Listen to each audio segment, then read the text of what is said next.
నమస్తే, welcome to సత్యాగ్రహి. నేను రేఖ. చదువు చెప్పే చేతులే గొంతు కోసాయి. మార్గదర్శిగా ఉండాల్సిన విద్యార్థులే యమదూతలుగా మారారు. నిన్నటి వరకు మేడం అని పిలిచిన నోళ్లే నేడు క్రూరంగా ప్రాణాలు తీశాయి. నల్లగొండ జిల్లా కొండమల్లెపల్లిలో జరిగిన ఒక ప్రిన్సిపల్ హత్యోదంతం ఇప్పుడు యావత్ తెలుగు రాష్ట్రాలను కుదిపేస్తోంది. కేవలం డబ్బు కోసం, జల్సాల కోసం ఒక గురువును 27 సార్లు కత్తితో పొడిచి చంపిన ఆ విద్యార్థుల చీకటి ప్రపంచమేంటి? పోలీసులు ఈ కేసును ఎలా ఛేదించారు అనేది ఈ వీడియోలో పూర్తి డీటెయిల్స్ చూద్దాం. ఆగస్టు 11 సాయంత్రం 6 గంటలు. అందరూ తమ పనుల్లో బిజీగా ఉన్నారు. కొండమల్లెపల్లిలోని Nagarjuna grammar concept school principal కల్లు రూపారెడ్డి స్కూల్ పనులు ముగించుకొని తన ఇంటికి చేరుకున్నారు. ఆమెకి తెలియదు తన ఇంటిలోనే మృత్యువు కాచు కూర్చుందని. బయటి వ్యక్తులు కాదు, తన దగ్గరే చదువుకుంటున్న 2 16 ఏళ్ల విద్యార్థులు పక్కా ప్లాన్ తో వేచి ఉన్నారు. వారు తెచ్చుకుంది కేవలం కత్తులు మాత్రమే కాదు, మనుషులపై కనికరం లేని రాక్షస మనస్తత్వాన్ని కూడా. ఒక విద్యార్థి బయట కాపలాగా ఉండగా మరొకడు వెనక నుంచి గోడ దూకి లోపలికి ప్రవేశించాడు. రూపారెడ్డి గమనించేలోపే కత్తితో విరుచుకుపడ్డారు. 27 సార్లు పొడిచారంటే వారిలో ఉన్న ద్వేషం ఎంత ఉందో అర్థం చేసుకోవచ్చు. పోలీసులు సీన్లోకి వచ్చేసరికి అక్కడ ఆధారాలు లేవు. ఆ దుర్మార్గులు గ్లౌజులు వేసుకొని మరీ ఈ ఘాతుకానికి పాల్పడ్డారు. వేలిముద్రలు కూడా దొరకకుండా పక్కా ప్లాన్ చేశారు. కానీ నేరం ఎంత తెలివిగా చేసినా ఏదో ఒక చిన్న క్లూ వదలక తప్పలేదు. అటు పోలీసులు వదిలిపెట్టలేదు. నల్లగొండ ఎస్పీ శరత్ చంద్ర పవార్ ఆధ్వర్యంలో 5 ప్రత్యేక బృందాలు రంగంలోకి దిగాయి.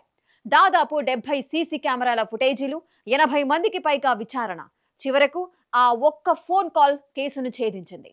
తన పిన్నితో మాట్లాడుతూ రూపారెడ్డి చివరిగా అన్న బాబు అనే పదమే ఆ నిందితుల్ని పట్టించింది. ఆ బాబు ఎవరని ఆరా తీయగా స్కూల్లో గైర్హాజరైన 13 మంది విద్యార్థులపై అనుమానం మొదలైంది. చివరకు జల్సాలు చేస్తున్న 2ని పట్టుకోగానే అసలు నిజం బయటపడింది. డబ్బులు తీసుకుని వెళ్లే సమయంలో రూప అనే డిసీజ్డ్ గుర్తుపట్టేసరికి మళ్ళీ బయటకు వచ్చి మమ్మల్ని పేరు చెప్తుందని చెప్పేసి ఒక 27 సార్లు కత్తి పెట్టి పొడవడం జరుగుతుంది.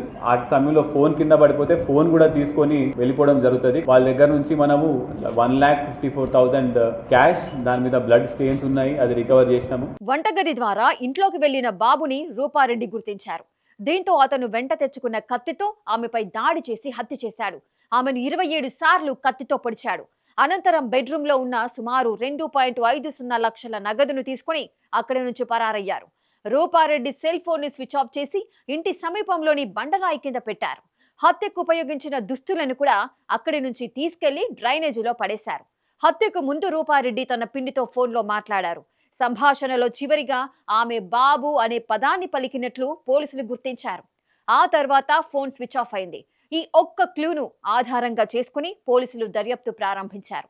బాబు అని ఆమె ఎవరినుద్దేశించి మాట్లాడారనే కోణంలో పాఠశాలలో విచారణ చేపట్టారు. స్కూల్ తిరిగి తెరిచిన తర్వాత గైర్హాజరైన 13 మంది విద్యార్థుల గురించి ఆరా తీశారు. వారిలో 5 10వ తరగతి విద్యార్థులుండగా 2 విద్యార్థులు అకస్మాత్తుగా డబ్బు ఖర్చు చేస్తూ జల్సాలు చేస్తున్నట్లుగా పోలీసులకు సమాచారం అందింది. వారు ఎక్కడున్నారు, ఏం చేస్తున్నారు అని ఆరా తీయగా వారు గోవాలో ఎంజాయ్ చేస్తున్నట్టుగా గుర్తించారు.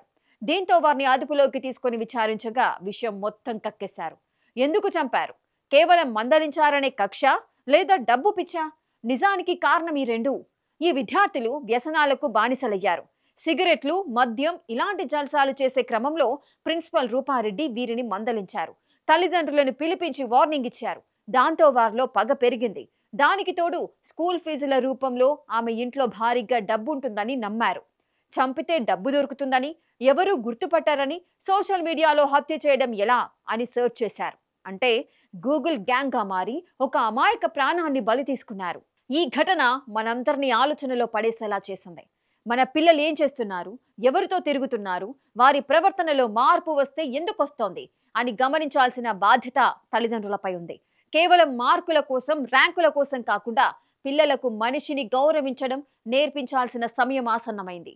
ఈ కేసులో నిందితులు ఇంకా మైనర్లు కావచ్చు, కానీ వారు చేసిన నేరం అత్యంత క్రూరం. 2-3 డేస్ బ్యాకే కొన్న ఒక 60,000 పెట్టి ఐఫోన్ కొన్నాడు, అది కూడా రికవర్ చేయడం జరిగింది. ఫోన్ కూడా మనము రూపారెడ్డి గారి ఫోన్ కూడా మనము రికవర్ చేయడం జరిగింది. చదువు చెప్పిన గురువు ప్రాణాలు తీయడం అంటే విద్యా వ్యవస్థకే ఇది ఒక కలంకం. ఒక గురువును కోల్పోవడం ఆ కుటుంబానికే కాదు, సమాజానికి తీరని లోటు. మత్తు, దురాశ మనిషిని ఎంతటి పాపానికైనా ఉసిగొల్పుతాయి. పిల్లల విషయంలో తస్మాత్ జాగ్రత్త.